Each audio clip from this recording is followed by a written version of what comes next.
In this video, I will cover all of the most popular characters that are currently used to progress fast in AFK Journey. Now, before we begin, just a quick disclaimer that this list of heroes isn't made in particular order, and I recommend for you to watch this video till the end, where I will also provide an overview of the current state of the meta and explain to you one crucial tip. Also, this video is sponsored, so if you haven't done already, make sure to download AFK Journey by using my link in the description. Now, starting with Rowan, this guy is an absolute cornerstone for many teams, especially if you're using Cecia, who relies heavily on summoning her big dude, since Rowan's ultimate will restore a lot of energy for the whole team, and on top of that, he provides some of the best single target healing in the game. So with the right placements, he can keep the main tank alive during those nasty burst downs coming from the enemy team. On the flip side, that does mean he kinda sucks as just a standalone healer, since he cannot provide good enough AoE healing, so you'll often notice him being paired with another unit that can provide healing. Also, another big reason why you see Rowan in so many teams is that you get him as a reward when you make any in-app purchase for the first time, and you can also grab him again from the Journey's gift event and even buy him from the arena shop, so it's possible to ascend him to Mythic tier in a very short time. But continuing on with healers, Smokey is another insane unit, and he's been personally carrying me through a lot of tough fights. He is one of the few units in the game who can provide a massive haste buff, which is a stat that every player wants to have tons of, since for every point, the unit's normal attacks, skills, and animations frequency will increase by 1%, and Smokey just so happens to provide 30 with his ultimate, so that's 30% faster frequency of basically all the animations. On top of that, his healing is out of this world, and if you ascend him to Mythic Plus and unlock his exclusive or EX weapon, he can also start poisoning the enemies if they stay inside his ultimate's aroma field. Now, on the downside, this unit does require careful team placement since he barely moves around, so usually it will be ranged team comps that benefit the most from him, although this can always depend on who you're going up against. At least on the bright side, his ultimate's range does increase with EX weapon as well. Now, another mauler that sees a lot of action in Dream Realms would be Kruger, and the best thing about him is that he doesn't need a lot of copies to function well. In fact, his best selling point is the ultimate, because for physical teams, he will be a godsend in Dream Realms, since both his ultimate and skill can debuff the enemy with physical defense reduction, and it's pretty massive. So if you're wondering how somebody is pushing Dream Realm high scores, usually Kruger is involved thanks to this debuff, and later on, once you unlock his EX weapon, he will also become like a semi-tank, which can help with ironing out your team's performance if you don't have a good dedicated tank or just want to push for more damage. Now, you've probably seen a few videos already talking about top units, and one thing that sticks out would be the lack of Wilders representation. Currently, Maulers are very popular, while Graveborn and Lightbearers are a little behind, but as for Wilders, well, aside from the meta Aaron team that's been talked about by top players, you will hear about Hewynn. I mean, she's a really amazing healer that can help you with your team's survivability, and in many cases, she will bring that clutch victory for you in places like AFK stages or PvP arena, especially if the enemy has no way of reaching her. However, that's mostly what she does. A ton of healing and not much else. Well, not until she unlocks EX weapon, which then provides a big damage reduction, and at Supreme Plus Ascension, she can also increase allies' haste, which is really good.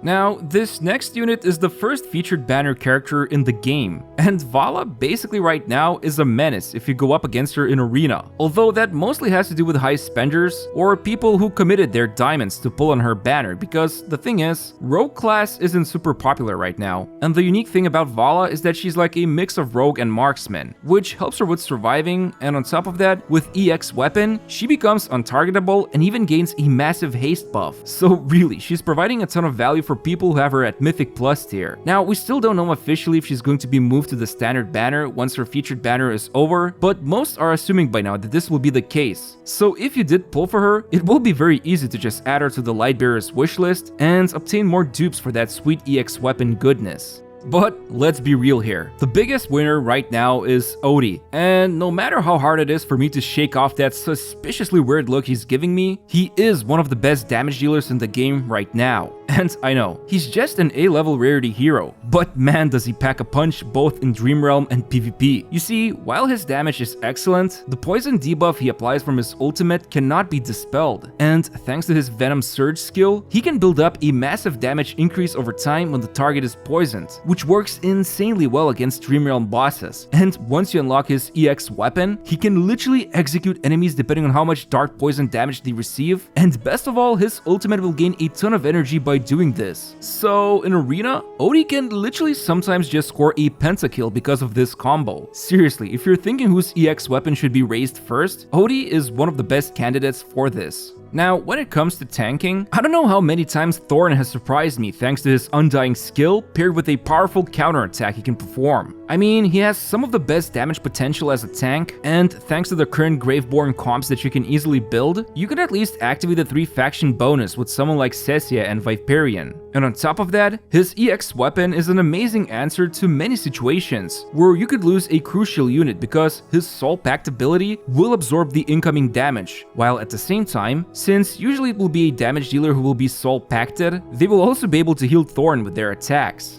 Now, one unit that surprised me when I was talking to some top players was Temesia. Unlike other tanks, she moves around the battlefield a lot because of her unique mount, and she can interrupt enemies and even cause AoE damage. This constant movement can be great against some annoying lineups, and in some cases can also be a great answer against certain AFK stages. On the downside, she does suffer a lot if you don't have her EX weapon, because without it, she can be easily interrupted with crowd control, which ends her horsing around streak. But right now, she is generally recommended to be in Lightbearer's wishlist alongside Rowan, so there is a chance you might have some copies of her, and she can certainly help with clearing content. But currently, one of the best units to help players with pushing further into AFK stages is Koko, and it's mostly thanks to her ultimate, which in a nutshell prevents your team from being bursted down too quickly, something you'll notice as you go up against enemies that are higher level than your team. You see, her ultimate provides damage reduction and lifesteal along with some attack increase, but on top of that, she can also heal and act as a frontline unit. If that's not enough, she can also debuff the enemy to take more damage, and she can even stun them. Basically, if you're building a Mauler's team, she's an essential part of the team to help you push through AFK stages. But at the same time, she can also be the perfect unit for both Dream Realm and PvP if you need extra survivability. And when it comes to the last top current unit, it should come with no surprise that Cecia is basically utilized by a lot of players, since she can easily turn 5 versus 5 fights into 6 versus 5 thanks to that big bulky dude she summons. While on top of that, she also provides insanely powerful crowd control debuff and can dish out strong damage. However, she is a bit useless when she's not using her ultimate, so pairing her with someone like Rowan to accelerate her ultimate can be essential for a lot of fights. Still, the fact that you can obtain her copies from Arena and Wishlist makes her one of the best units to focus on maxing out early, because as someone who has her at Supreme Plus, I cannot understate how much progress I was able to make thanks to her insane ultimate. Now, I do want to mention quickly that while the units I talked about are utilized a lot, some characters like Marilee and Corin are going to be super popular once you unlock their EX weapons, and even now they can be great for pushing Dream Realm high scores. While when it comes to Celestial and Hypogeans, Rainier is definitely a unit that's worth picking up from Guild Store, because even with no dupes, he can be a menace in PvP, and later on with EX weapon unlocked, he will be a premier unit to use in Dream Realm stages. However, some units like Dianel and Scarlita, based on the reports from top players, will be dominating later when people start unlocking their EX weapons. Basically, it's very likely in the near future some of these units will start showing up in a lot of player teams. So if you're interested in learning more about this, let me know if I should make a video about that in the future. But yeah, overall, there's quite a few Mauler units taking up the spots of a lot of team comps. Odie, Smokey, Kruger, Koko, Antandra, Brutus, and even Shakir can be found in so many AFK stages. In fact, Antandra and Brutus are often seen as go-to tanks in many teams. It's pretty crazy. While at the same time, Graveborn and Lightbearer units are also making a mark.